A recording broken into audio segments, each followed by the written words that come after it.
We have approached this task with a laser focus, balancing the demands of the US with our own priorities and ensuring that our regulatory autonomy remains intact. But let me be clear, while we remain committed to achieving a satisfactory deal, we need to acknowledge a certain degree of rebalancing will remain. This comes from differing perspectives and starting points. The US sees the trading relationship with the EU as unbalanced due to the US deficit on goods.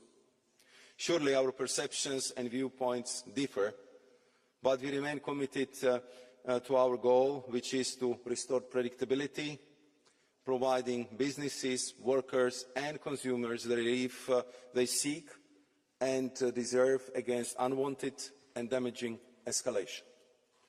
In protecting the integrity of our regulatory framework, we have drawn our red lines firmly. Our legislation and regulatory framework remains non-negotiable, and the Commission will continue to protect the EU's regulatory autonomy.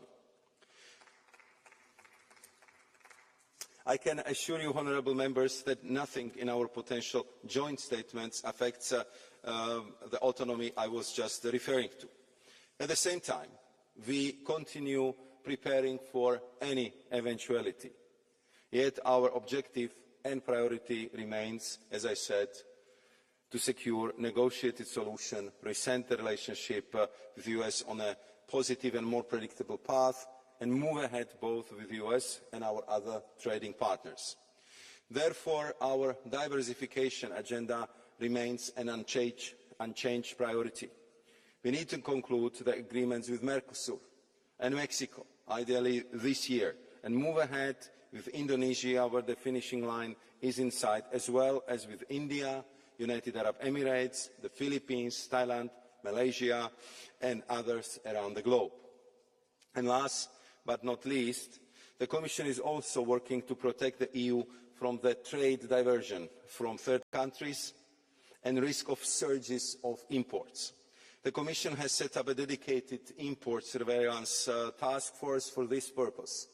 The Commission stands ready, if necessary, to use all the available tools in our trade defence instrument toolbox in a rapid manner to protect the EU single market, EU producers and EU consumers.